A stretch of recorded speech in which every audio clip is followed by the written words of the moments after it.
Oke, Bismillahirrahmanirrahim. Assalamualaikum warahmatullahi wabarakatuh.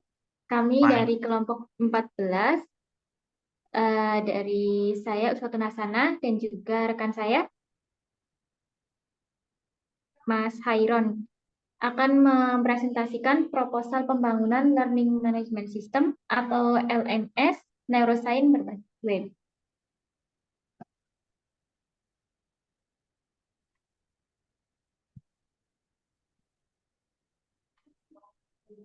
Di proposal kali ini akan ada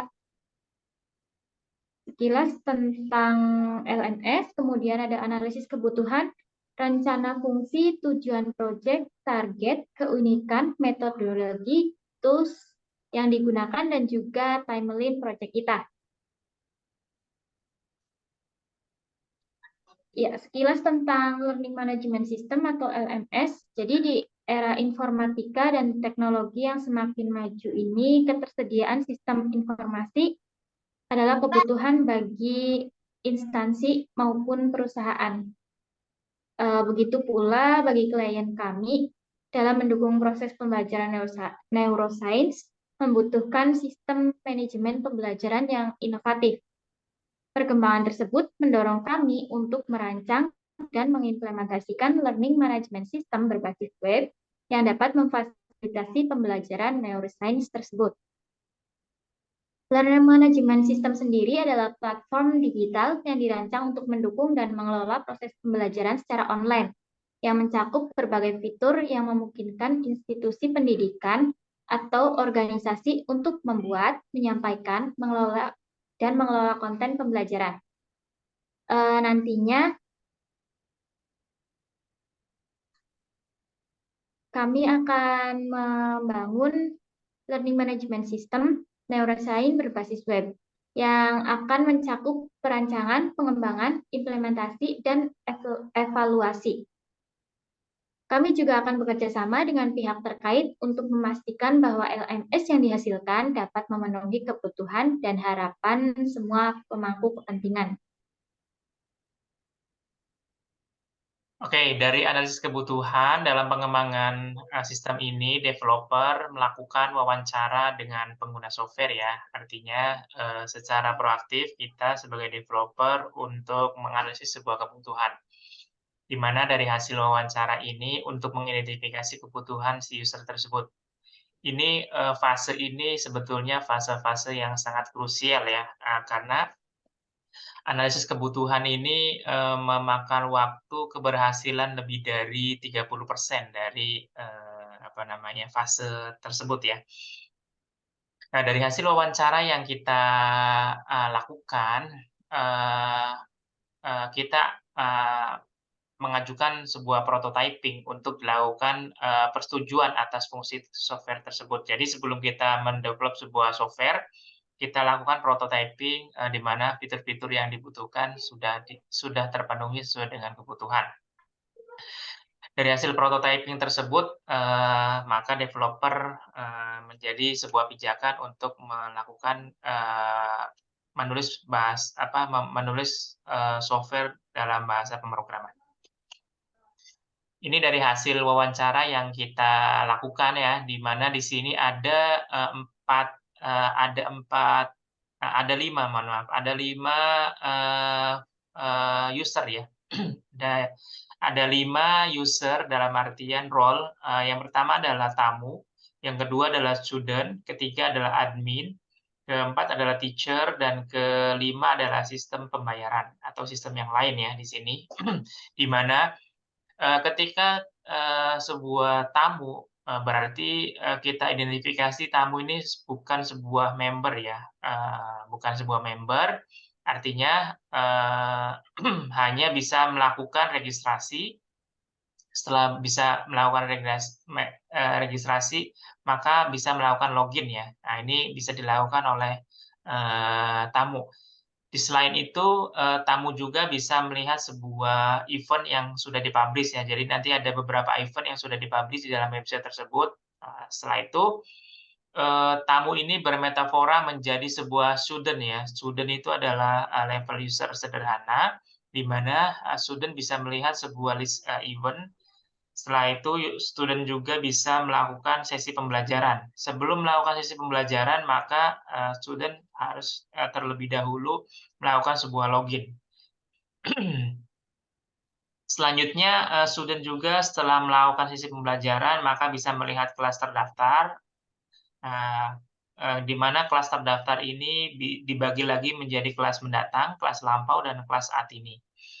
Dari kelas yang terdaftar, maka student atau pembelajar ini bisa mengerjakan kuis, melihat hasil pembelajaran, dan melihat jadwal sesi pembelajaran.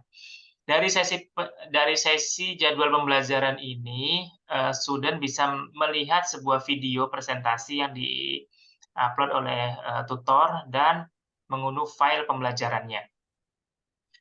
Selanjutnya saya jelaskan adalah role admin ya. Role admin ini fungsinya adalah mengelola event, setelah itu mengelola kelas dan mengelola topik ya. Di mana event ini memiliki beberapa kelas dan beberapa kelas memiliki beberapa topik, dan topik ini memiliki beberapa subtopik ya. Dan subtopik memiliki beberapa materi pembelajaran. Selanjutnya, teacher atau guru ini berfungsi dalam software ini adalah melihat aktivitas siswa dalam LMS ya. Selanjutnya, teacher juga mengunggah media pembelajaran, mengelola kuis, dan mengelola tugas ya, tugas dari teacher. Selanjutnya dari student ini kan melakukan registrasi event, mendaftar kelas, memilih metode pembelajaran. Setelah itu bisa melakukan request virtual account ya, atau QRIS. Di mana QRIS ini diterbitkan oleh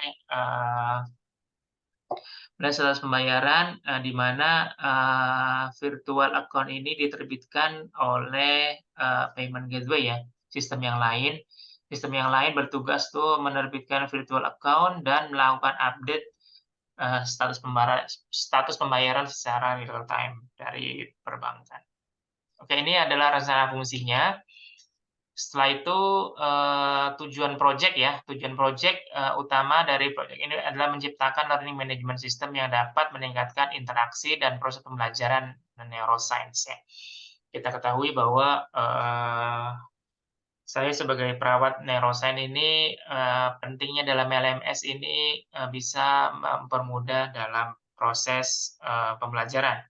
Mempermudah mengajar dan merancang penyampaian mengelola konten pembelajaran, memberikan fleksibilitas bagi siswa untuk mengakses materi pembelajaran di mana saja dan kapan saja, memberikan kemampuan dan analisis kinerja pembelajaran untuk mendukung pengambilan keputusan berbasis data.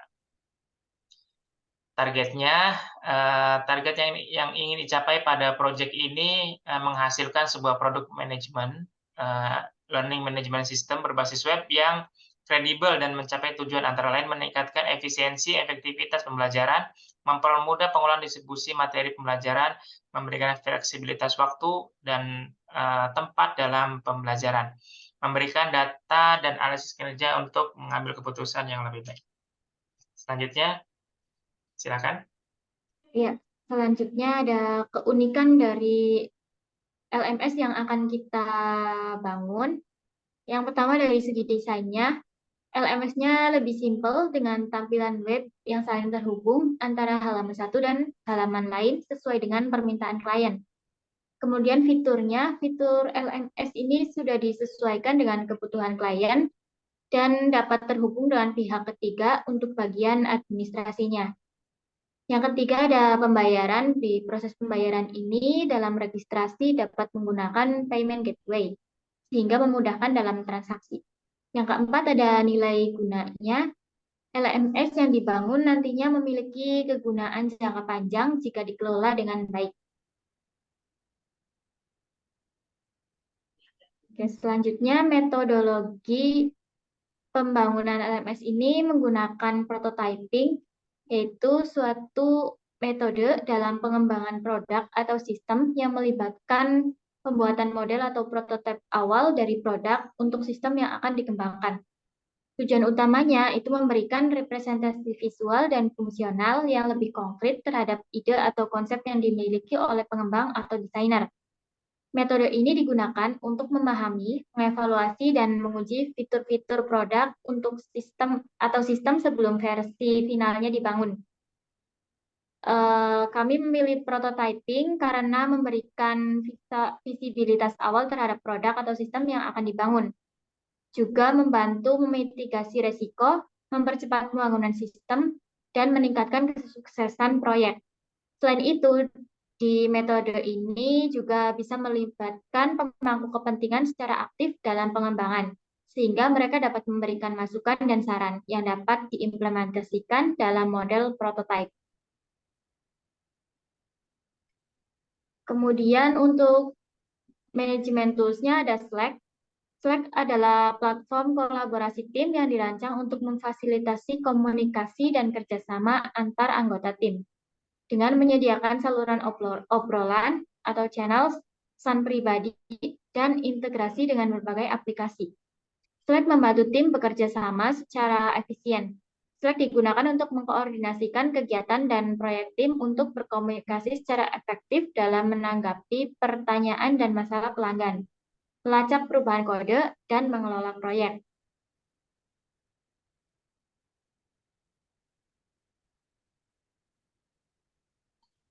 Selanjutnya ada timeline project.